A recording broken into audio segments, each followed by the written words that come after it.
नमस्कार। तो श्री रामचंद्र जी और सीता वट वृक्ष के नीचे रात्रि में वे विश्राम करने के उपरांत अगले दिन सुबह लक्ष्मण को साथ लेकर वो आगे बढ़ते हैं। और आगे बढ़ते बढ़ते चलते चलते जब संध्या काल का समय होता है तो वह ऋषि भरद्वाज के आश्रम में पहुंचते हैं। वहाँ राम जी ऋषि भारद्वाज को अपना संपूर्ण परिचय देते हैं, सबका परिचय देते हैं, सीता का और लक्ष्मण का। और सारा वृत्तांत उनसे कह सुनाते हैं, वनवास के उन्होंने जो वनवास मिला है वो सब बताते हैं। तो भारद्वाज मुनि उनका सत्कार करते हैं और उन्हें कहते हैं कि मुझे राम तुम्हारा मुझे कब से प्रतीक्षा था। और भारद्वाज मुनि उनसे कहते हैं कि तुम यहीं पे रह जाओ तुम लोग, और यहीं पे अपने वनवास की अवधि को पूर्ण करो। परंतु इस बात को राम बड़े ही आदर के साथ इस प्रस्ताव को नहीं स्वीकार करते, अस्वीकार करते हैं, क्योंकि इसके पीछे उनका रीज़न ये होता है, कारण यह होता है कि वो कहते हैं कि अगर मैं यहाँ पर रहूँगा तो यह जो प्रदेश है वो अयोध्या से है बहुत निकट। तो लोगों का इतना ज़्यादा आसक्ति है मुझ में, सीता में, कि वे सभी यहाँ आते ही रहेंगे। उन्हें पता तो चल जाएगा क्योंकि ये स्थान बहुत दूर नहीं है अयोध्या से, और वे सब लोग आते रहेंगे। तो राम जी को लगता है फिर ये कैसा वनवास होगा। वनवास मतलब जब वनवास मिला ही है तो क्यों ना पूर्ण रूप से वनवास ही रहे। तो वो कहते हैं कि आप मुझे कुछ और सुझाव दीजिए। तब जो ऋषि भरद्वाज हैं वो इनसे कहते हैं कि चलो ठीक है। तो यहाँ से 10 मील की दूरी पर एक चित्रकूट नाम का पर्वत है। वो बहुत ही सुंदर प्रदेश है, क्योंकि वहाँ पर जो प्राकृतिक संपदा बहुत सुंदर है और बहुत सारा फल फूल, मंदाकिनी नदी, सारे संसाधन है वहाँ पर। तो तुम्हें अपने वनवास का जो इतने वर्षों का अवधि है वहाँ बिताने में तुम्हें कोई कष्ट नहीं होगा, और वो जगह भी बहुत सुंदर है। तो तुम सीता के साथ वहाँ आनंद से रहोगे। तो ऐसा वो भरद्वाज मुनि उनसे कहते हैं कि तुम इसीलिए तुम अपना एकांतवास जो है वो चित्रकूट पर्वत को ही बनाओ। तो कहते ठीक है। फिर वो लोग रात्रि में भरद्वाज मुनि के आश्रम में विश्राम करते हैं और अगले दिन निकल जाते हैं चित्रकूट के लिए। तो वो लोग वहाँ पर पहले यमुना नदी को क्रॉस करते हैं। तो यमुना नदी के बीच धारा में जो सीता माता है वो झुक के प्रणाम करती हैं यमुना देवी को, और उनसे आशीर्वाद लेती हैं और यह प्रार्थना करती हैं कि उन सभी का वनवास ठीक से पूर्ण हो जाए और वापस वे सकुशल लौटे। अब यहाँ सीता माता है, उनका एक प्रकृति से कुछ बहुत गहरा लगाव है। वो प्रकृति को वो अपनी माँ समान मानती हैं, प्रकृति को नमन करती है। इससे पहले भी वो गंगा नदी को जब वो क्रॉस कर रही थी तो उन्होंने गंगा जी को प्रणाम किया, उनसे आशीर्वाद लिया। अभी वो यमुना नदी को प्रणाम करती हैं, और फिर यमुना नदी को जब पार करते हैं वो, तो वहाँ पर एक श्याम वट वृक्ष का पेड़ होता है।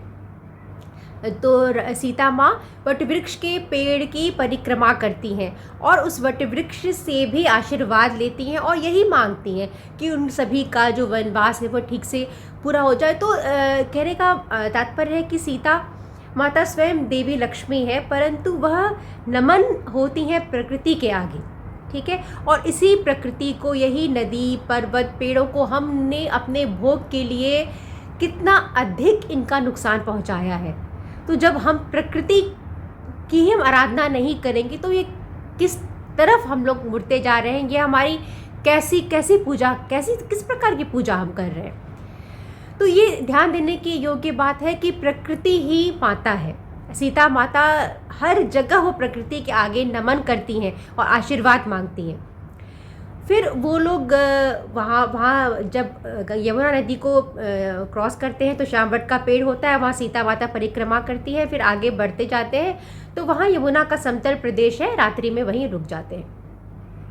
अगले सवेरे फिर वो लोग चलते जाते हैं। तो वो लोग चलते चलते सामने चित्रकूट के पर्वत को देखते हैं। वो स्थान ही इतना सुंदर होता है कि वहाँ पे तरह तरह के वृक्ष हैं, और सीता की जिज्ञासा जो है वो बढ़ती जाती है। वो कई सारे वृक्षों के बारे में बहुत प्रसन्नता से पूछती जाती है कि ये कौन सा वृक्ष है, ये कौन सा वृक्ष है, और राम जी उन्हें सब कुछ बताते जा रहे हैं।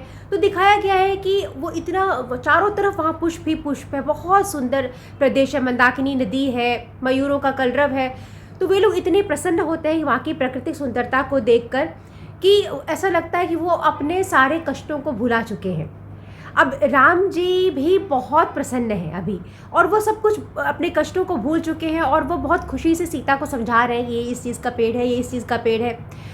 तो कहने का तात्पर्य है कि राम जी जो इतने युवावस्था में हैं, वो अपना जो अयोध्या का था इतना बड़ा साम्राज्य वो छोड़ चुके हैं, और उनका जो पर्सनल अपना जो भी प्रॉपर्टी वगैरह जो भी था उनका, राम जी और सीता जी ने वो सब भी वो दान करके ही वो वनवास आए हैं। तो उनके पास अब अपना कुछ भी नहीं है, परंतु फिर भी उन्हें भविष्य की कोई चिंता ऐसी नहीं है कि भविष्य में क्या होगा उनके साथ, क्योंकि उनको पता है कि ये जो मार्ग उन्होंने चुना है वो कठिनाई का ज़रूर है, परंतु वो धर्म का है।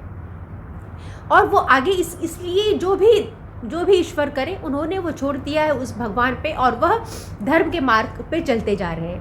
तो उन्हें कोई चिंता नहीं है कि आगे क्या होगा, परंतु फिर भी जब वो इतना सुंदर प्रदेश में पहुंचते हैं तो ऐसा लगता है कि वो सब अपना जो अभी तक का कष्ट है वो भूल चुके हैं, क्योंकि इतना सुंदर जगह है, और उस चीज़ को वो जो जीवन के जो सुखद पल है उसको वो तीनों जी रहे हैं। वो तीनों ही सब कुछ भूलकर बहुत आनंद में है, प्रकृति को देख रहे हैं, पुष्पों को देख रहे हैं, ये नदी को देख रहे हैं, और बहुत ही प्रसन्न है। तो वो आज में जी रहे हैं, उनको पता है कि वो सही कर रहे हैं, आगे उनके साथ क्या होने वाला है पता नहीं, पीछे उनका अब कुछ बचा नहीं है उनके पास अब कहने को अपना कुछ, परंतु वो बहुत प्रसन्न है फिर भी, क्योंकि उनके मन में संतोष है कि जो वो कर रहे हैं वो मार्ग उन्होंने सही चुना है, फिर आगे जो भी हो। फिर ये लोग आगे बढ़ते जाते हैं तो वाल्मीकि ऋषि का आश्रम होता है। वे वहाँ पे पहुँचते हैं, प्रणाम करते हैं, और राम जी को वह प्रदेश इतना अच्छा लगता है, वो स्थान इतना सुंदर लगता है कि वो लक्ष्मण से कहते हैं लक्ष्मण हम लोग यहीं रहेंगे, क्योंकि मंदाकिनी नदी है, कई सारे यहाँ पे फल फूल हैं, और जगह ही बहुत अनुपम है, सब सर्वत्र ऐसा लगता है कि पुष्प ही पुष्प हो। तो बहुत ही एक ड्रीमी सा जगह होता है, बहुत ही जैसा लगता है कि सपनों की दुनिया में कोई आ गए हो। तो इतने प्रसन्न होते हैं रामचंद्र जी, वो लक्ष्मण से कहते हैं कि तुम यहीं पे अब कुटिया बनाओ, और लक्ष्मण बहुत ही सुंदर कुटिया का निर्माण करते हैं। वो पत्तों को ला के उसका बिछाते हैं कुटिया पे, ताकि बाहर का जो ठंडा हवा है, वो ठंडा जो बाहर का वायु जो तेज़ वायु है वह कुटिया में ना आए। तो सुरक्षा का ध्यान रखते हुए लक्ष्मण जी कुटिया का निर्माण करते हैं। और तीनों बहुत प्रसन्न हैं। राम जी स्नान वगैरह करते हैं, फिर वह ये वास्तु का यज्ञ करते हैं, और फिर वो लोग भगवान को प्रणाम करके कुटिया में प्रवेश करते हैं। तो बहुत ही एक अच्छे तरीके से प्रसन्न है कि अब उनका एक नव जीवन वनवास का जो है वो शुरू होने वाला है। पीछे के सारे कष्टों को भुला के वो एट द मोमेंट जो प्रेजेंट जो उनका जीवन है उनकी उस सुखद पलों का वो आनंद ले रहे हैं, और बहुत प्रसन्न है। तो यही दिखाया गया है कि जो सुरक्षा की भावना है वह राम जी में नहीं है कि आगे उनका क्या होगा, क्योंकि वो जो पथ जो उन्होंने चुना है वो सही है। और राम सीता और लक्ष्मण तीनों ही बहुत ही ऐश्वर्य में पले बड़े हैं। तो ऐसा नहीं है कि उनको वनवास में रहने का कुछ भी आदत नहीं है, बल्कि वो तो बहुत ऐश्वर्य में पले हैं, परंतु फिर भी जो विवेक है वो उनकी आदतों पर भारी है। ऐसा नहीं है कि उनको वो आदत है तो उसको वो चेंज नहीं कर सकते, कि वो एक पर्टिकुलर उसी राजमहलों में राजकुमार या राजकुमारी के समान जिए हैं, परंतु वो विवेक से काम कर रहे हैं। तो विवेक सब पर हावी होता है। जब विवेक से काम करता है आदमी तो उसे बोध होता है, अब बोध होता है तब उसमें यह विश्वास आता है कि जो रास्ता वो चुन रहे हैं वो रास्ता सही है, और इसीलिए वो प्रसन्न है, इसीलिए उनमें असुरक्षा की भावना भी नहीं है। और वो जो कठिनाइयों के समय में भी, उस कठिन यात्रा में भी जीवन की जो सुखद पल है उससे वो लोग जी रहे हैं।